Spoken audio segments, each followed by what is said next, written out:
Bonjour à tous et bienvenue sur Déclic Numérique dans cette nouvelle vidéo. Aujourd'hui, nous allons aborder un sujet qui traite aussi bien du développement que de la prise de vue.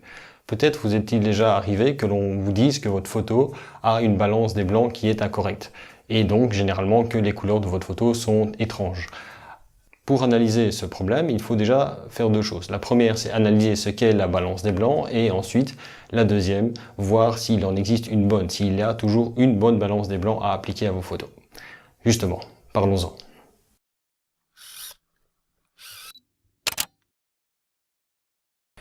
Alors, avant de parler de la balance des blancs en elle-même, nous allons d'abord parler de la température de couleur. Vous n'êtes pas sans savoir qu'une différentes sources lumineuses peuvent donner des tonalités différentes à vos photos. Si vous prenez par exemple l'exemple d'une bougie qui va éclairer une scène, la bougie va induire une couleur assez orange, voire même rougeâtre. Par contre, si vous prenez une photo en plein soleil, là vous allez avoir des couleurs très neutres parce que le soleil émet une lumière quasiment blanche. Si vous éclairez une scène avec des tubes électroluminescents, là vous allez avoir généralement des teintes plus bleutées. Et donc, l'idée là derrière, c'est de pouvoir décrire la couleur émise par une source de lumière. Pour ça, il existe un élément qui est une échelle de température de couleur qui va permettre de caractériser la couleur de la lumière émise par une source lumineuse en fonction de sa température. Ce qu'il faut savoir, c'est que plus un corps est chaud, plus la lumière qu'il va émettre est froide. Donc, plus un corps est chaud, plus la couleur qu'il va émettre va tendre vers le bleu. Vous pouvez d'ailleurs le voir sur l'échelle de température qui est ici mise dans la vidéo. Donc, tout à fait à gauche, vous allez voir donc des températures du corps en lui-même qui sont relativement faibles, de l'ordre de 2000 Kelvin, et une couleur engendrée qui est plutôt rouge-orangé. Tandis que si on va vers la droite de l'échelle, quand vous allez vers les 5000, 6000, 7000 Kelvin et plus, la température de couleur va devenir de plus en plus froide et donc la couleur de la lumière émise sera de plus en plus bleutée. Si vous regardez une allumette par exemple, vous constaterez que près de la boule de soufre, la lumière émise est très bleutée. C'est parce que c'est l'endroit où la chaleur est la plus élevée. Si vous vous éloignez, les gaz qui sont enflammés et qui s'éloignent du point de combustion vont eux perdre en température et donc la lumière va progressivement passer vers le blanc, le jaune, le rouge, etc. jusqu'à ce qu'on ne la voit plus. Alors, quel est l'impact de tout ça sur nos photos? C'est pas tellement compliqué à comprendre. Nous ne photographions pas un objet en lui-même. Nous photographions en fait la lumière que cet objet réfléchit. Par exemple, pour l'instant, ce que vous voyez de moi, c'est la lumière qui est émise par ma source lumineuse qui est ici, qui rebondit sur mon visage et qui est envoyée vers l'objectif. Donc ça veut dire que si la couleur de la lumière qui est émise vers moi change, à ce moment-là, vous verrez une autre chose également. Et donc, on peut se demander dans quelle mesure on doit tenir compte de cette information-là pour corriger l'aspect de nos photos. Alors, pour vous montrer la problématique que l'on peut avoir avec les températures de couleur des différentes lumières émises, je vais vous montrer maintenant différents cas. J'ai pour le test mis en scène une petite tasse et derrière, j'ai utilisé pour faire un élément de comparaison ce qu'on appelle une charte de couleurs. La première photo ici est donc une photo prise avec la même source lumineuse que vous voyez là, et sans aucun post-traitement, si ce n'est que j'ai réglé la température de couleur au niveau du boîtier à 5000 Kelvin, ce qui est la température de couleur de la source lumineuse que j'emploie ici, et qui est ce qu'on appelle généralement une température de couleur de type lumière du jour, parce que c'est très proche de la température de couleur du soleil. Alors, ensuite, vous voyez une deuxième photo. Cette photo-là, je l'ai réalisée en éclairant la scène avec une petite lampe de bureau qui est en fait une petite lampe halogène. Et là, c'est d'une température de couleur de l'ordre de 3000 Kelvin. Vous voyez directement la différence, les couleurs sont beaucoup plus jaunâtres. Troisième partie, j'ai remplacé, et là vous le voyez dans la scène, la source lumineuse par deux bougies. Ces bougies sont relativement chaudes, c'est-à-dire qu'elles appliquent une lumière très orangée. D'ailleurs, elles sont là, d'après ce que j'ai mesuré après en production, de l'ordre de 2000 Kelvin. Donc c'est une température beaucoup plus orange-rouge. Vous voyez donc ici directement l'effet de la température de couleur de la source de la lumière sur votre scène. Et c'est là bien entendu qu'intervient la balance des blancs. La balance des blancs est là pour rectifier le tir, c'est-à-dire que l'idée c'est que vous puissiez avoir un paramètre qui va vous permettre de régler votre appareil ou d'ajuster votre post-production de manière à faire en sorte que les couleurs soient les plus correctes possibles, peu importe la température de couleur de la source lumineuse. Par exemple, ici, en post-production, ce que je pourrais faire, c'est prendre la photo qui est prise avec les deux bougies, changer la température de couleur et la mettre aux environs de 2000 Kelvin et à ce moment-là, corriger. Ce qui aurait pour effet, bien entendu, de corriger les couleurs et de faire que la charte de gris soit grise et que les couleurs aient leur couleur réelle.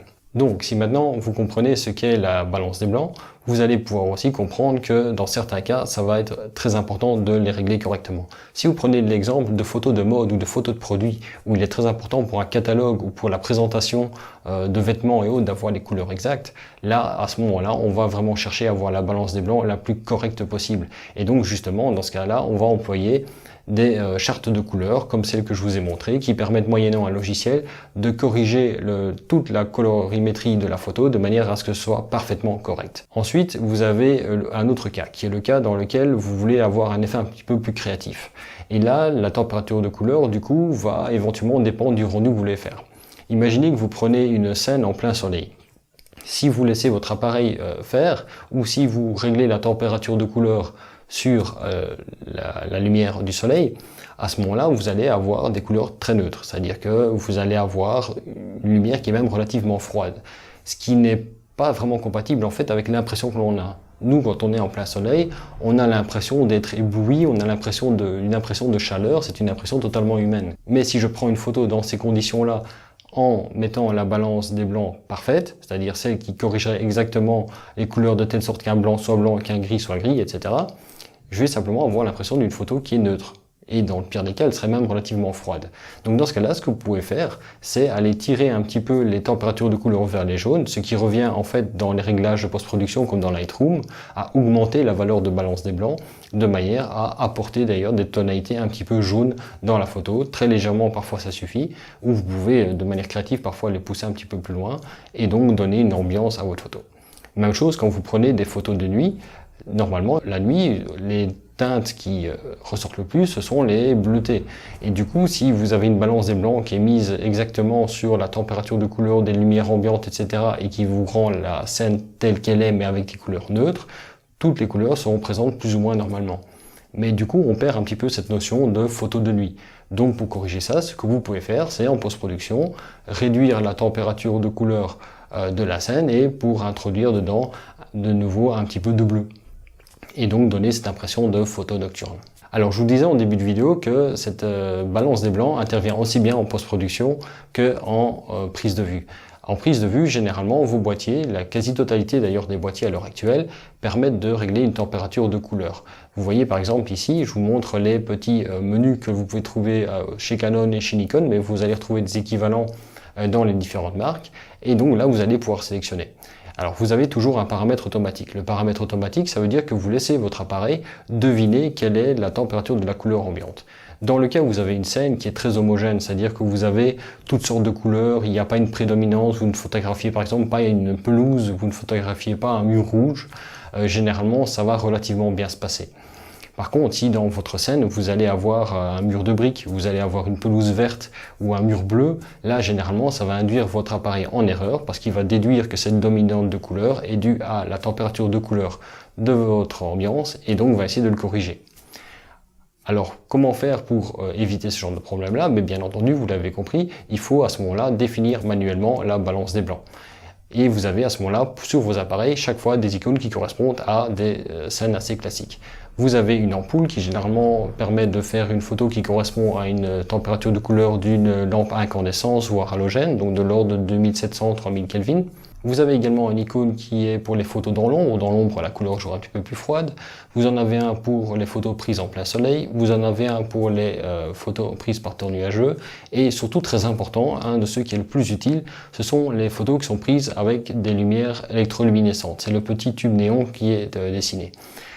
Pourquoi c'est important dans ces lumières-là? Parce que ce sont des types de lumières qui induisent énormément de couleurs dans une photo. Généralement, un tube électroluminescent de bonne qualité va simplement induire une couleur bleutée, mais si vous avez des anciens tubes ou des tubes de mauvaise qualité, parfois ceux-ci vont même induire un autre élément qui est une coloration soit verdâtre, soit parfois un peu rosée. Et d'ailleurs, c'est la raison pour laquelle, généralement dans les programmes de développement de photos, vous avez toujours deux éléments que vous pouvez ajuster. Vous avez la température de couleur, qui est une échelle qui va du bleu au jaune, et donc qui permet de compenser les effets d'une lumière chaude ou d'une lumière froide. Et vous avez un deuxième curseur, qui est la teinte, qui vous permet d'ajuster les couleurs depuis le vert vers le magenta. Et donc justement aller corriger des dominantes de couleurs induites par des éclairages comme des tubes électroluminescents. Alors, on en vient maintenant au dernier point. Y a-t-il une bonne balance des blancs? En fait, non. Déjà, tout va dépendre de votre éclairage. Suivant la nature, comme ici, par exemple, l'éclairage que j'ai, c'est du l'ordre de 5000 Kelvin. Du coup, si je règle mon appareil sur 5000 Kelvin, comme je l'ai fait là, même si dans votre cas, vous voyez des couleurs légèrement modifiées, puisque j'applique un post-traitement dessus au niveau du montage de la vidéo, mais ça me permet d'avoir des couleurs parfaitement neutres. Et donc, justement, de pouvoir faire un petit peu plus de travail dessus après. Si maintenant vous faites vos photos en plein jour, si vous les faites en plein soleil, si vous faites vos photos à la lumière d'un réverbère par exemple, vous pouvez à ce moment-là adapter votre température de couleur pour essayer d'être le plus correct possible. Ceci dit, si au final vous mettez toujours exactement la bonne balance des blancs, quelle que soit la source lumineuse, vous aurez toujours la même couleur. Alors quand vous faites un portrait, c'est relativement important parce que forcément, avoir quelqu'un qui a le visage rouge, vert, voire bleu, c'est totalement contre-naturel. On accepte généralement visuellement des couleurs orangées, même un petit peu trop saturées, parce qu'on pourrait très bien imaginer une photo prise avec un coucher de soleil. Si l'ambiance globale montre le coucher de soleil, on ne sera jamais dérangé par une couleur très chaude au niveau du visage. Par contre, une couleur verdâtre ou une couleur bleutée, vous en doutez bien, personne ne va aimer ça. Par contre, quand vous n'avez pas particulièrement un visage dans votre photo ou quand vous faites du paysage, là, la balance des blancs peut être un élément particulièrement créatif. Par exemple, si vous voulez faire une photo hivernale et que vous voulez donner cette impression de froid, vous avez tout intérêt à tirer votre balance des blancs un peu vers les bleus, ce qui va donner cette impression d'ambiance froide. Si maintenant vous faites une photo en plein désert et que vous voulez donner une impression de chaleur, vous avez tout intérêt à tirer la balance des blancs légèrement vers les jaunes pour réchauffer l'ambiance. Donc pour conclure, je dirais simplement que la balance des blancs est un outil qui va vous permettre d'indiquer à votre appareil photo ou à votre logiciel de développement comment interpréter les informations de couleur qu'il a reçu, sachant que lui ne peut pas deviner quelle est la nature de la source lumineuse, et donc c'est à vous, à ce moment-là, de dire comment traiter ces dominantes de couleurs qui peuvent parfois apparaître. Voilà donc pour la présentation de la balance des blancs. Dans une prochaine vidéo, je vous parlerai dans Lightroom comment régler la balance des blancs et donc adapter le développement de votre photo par rapport à la source lumineuse et aussi comment, du coup, donner parfois un effet un petit peu créatif à votre photo en changeant cette balance des blancs. Cette vidéo est maintenant terminée, j'espère qu'elle vous aura plu. N'hésitez pas à me faire part de vos commentaires en dessous de la vidéo. Je vous mets dans la description de la vidéo les liens vers les playlists de la chaîne.